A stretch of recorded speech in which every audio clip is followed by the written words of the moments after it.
Bonjour les amis, aujourd'hui on va parler de la 14e différence. Comment les leaders en marketing relationnel gèrent leur argent par rapport à tous les autres. Je vais faire peut-être une aparté d'abord au sujet de l'argent, parce que je vois encore qu'il y a un malaise. C'est un sujet assez tabou en France, c'est pas une nouveauté on va dire. Et retenez ceci si vous êtes dans ce cas, si vous pensez que l'argent c'est un petit peu tabou, eh bien l'argent n'est qu'une énergie en retour de ce que vous apportez comme valeur. Donc quand vous apportez de la valeur, toujours pensez à donner un maximum sans rien attendre en retour, bien entendu, mais acceptez aussi ce qui vous vient en retour, donc en termes d'argent. C'est très très important, et ça aussi, ça booste votre confiance en vous. Alors revenons au sujet de la gestion.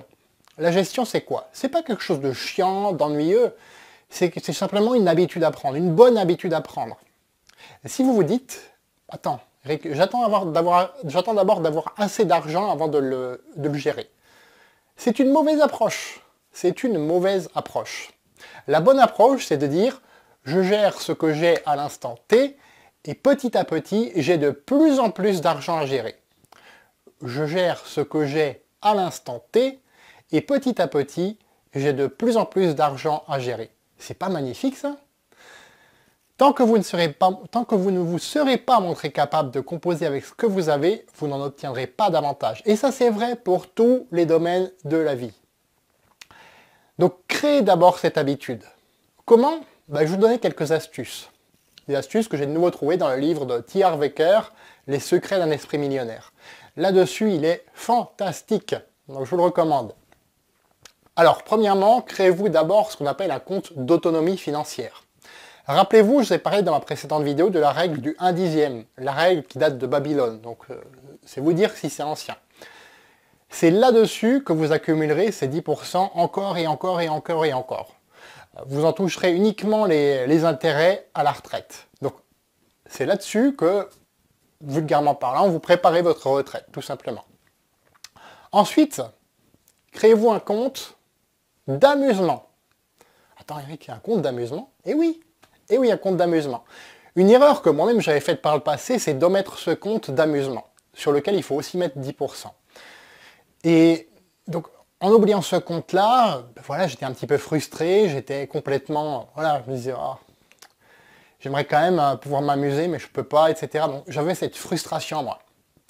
Et rappelez-vous l'image de la cigale et de la fourmi. Nous avons besoin d'être 50% fourmi et 50% cigale.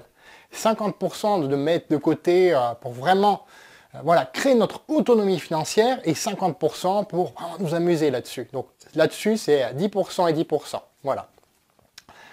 Donc dépensez votre compte d'amusement chaque mois. Faites-vous plaisir. C'est le mot d'ordre. Faites-vous plaisir avec ce compte-là. Vous créez aussi à ce moment-là un compte d'économie à long terme. Ça, vous allez accumuler dessus ce qu'on appelle des années de niveau de vie. Vous avez entendu cette expression, le temps c'est de l'argent. Moi je la prends au sens inverse. L'argent c'est du temps.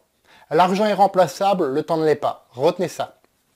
Donc en mettant 10% aussi sur votre compte d'économie à long terme, vous allez petit à petit accumuler des années de niveau de vie. S'il vous faut par exemple, on va dire 1000 € par mois de niveau de vie, c'est vraiment un petit niveau de vie, mais c'est plus facile pour calculer, tout simplement, vous allez accumuler, à chaque fois que vous accumulez 12 000 €, ça va être une année de niveau de vie. Si c'est 2000, c'est 24 000 €. Si c'est 3000, c'est 36 000 €. Voilà, vous faites le calcul et vous mettez les années de niveau de vie qui vous correspondent, à raison de 10% par 10%. Un compte d'instruction. Alors un compte d'instruction, c'est quoi? Donc là aussi 10%. Là-dessus, vous allez mettre donc 10%, vous créez ce qu'on appelle un budget de croissance personnelle, où vous allez participer à des séminaires, acheter des livres, écouter des cassettes, des MP3, des CD, etc. Acquisition de compétences, donc là pareil, des livres par exemple sur le marketing relationnel, vous allez acquérir les compétences nécessaires pour trouver des prospects, pour les suivre, pour les inviter, etc. Je donne tout dans le désordre, comme ça me vient. Voilà. Donc ça, c'est ce compte-là aussi 10%. Un compte de dons. Un compte de dons, où vous allez justement donc économiser 10% et donner ensuite à des associations ou des causes qui vous tiennent à cœur.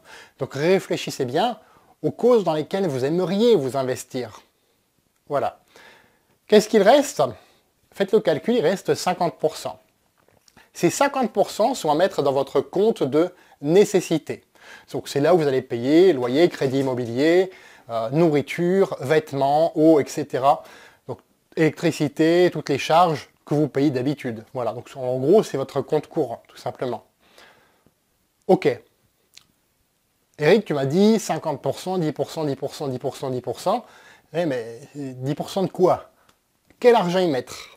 Alors, l'argent à y mettre, c'est tout ce que vous gagnez après impôts et charges sociales. Donc, c'est-à-dire ce que je vais appeler un revenu net de chez net mensuel, tout simplement. C'est vraiment le revenu net de chez net mensuel que vous gagnez en totalité. C'est-à-dire le revenu gagné, votre salaire si vous avez un emploi, votre revenu de vente directe quand vous vendez des produits, plus vos revenus hors exploitation, c'est-à-dire les commissions que vous touchez par rapport à votre affaire de marketing relationnel, les commissions d'équipe, c'est-à-dire qui ne génèrent pas un travail actif. Rappelez-vous la définition dans la précédente vidéo. Donc, ce revenu-là, vous allez simplement donc le calculer et enlever impôts et charges. Donc, c'est simple, par exemple, sur un salaire, vous regardez ce que votre patron donc, paye en tant que charge et vous l'ôtez également de votre revenu à peu près des commissions. Voilà, comme ça, vous êtes au clair et vous avez même une bonne marge si vous êtes un auto-entrepreneur. Si vous faites ceci, vous avez une bonne marge, c'est à peu près 40%. Donc vous faites ça, et pour votre revenu net de chez net mensuel, donc vous le dispatchez tout simplement. Voilà. Vous voyez, non seulement c'est amusant et simple, mais en plus c'est très gratifiant pour votre bien-être personnel, et ce à tous les niveaux. Et ça, mes amis, ça vaut de l'or tout simplement. Après, il vous arrivera de ne pas être parfait. Moi, ça m'arrive encore, je peux vous le dire, de ne pas être parfait. C'est normal. C'est normal. Et dans ces cas-là, qu'est-ce qu'il y a à faire? Eh bien, on rectifie le tir. Si on voit qu'on a oublié, tiens, j'ai pas mis 10% dans mon compte d'économie à long terme, eh bien, je mettrai 20% le mois prochain. Voilà. Donc, rectifiez le tir. Soyez quand même assez rigoureux là-dessus. Hein. Ayez un minimum de discipline là-dessus. Voilà. Convaincu? Retenez bien ceci. Soit vous contrôlez votre argent, soit c'est votre argent qui vous contrôle. C'est pour ça qu'il y a des personnes qui ont des dettes et qui ne s'en sortent plus. Donc, soit vous contrôlez votre argent, soit il vous contrôle. Et ce, dans tous les aspects de votre vie, encore une fois.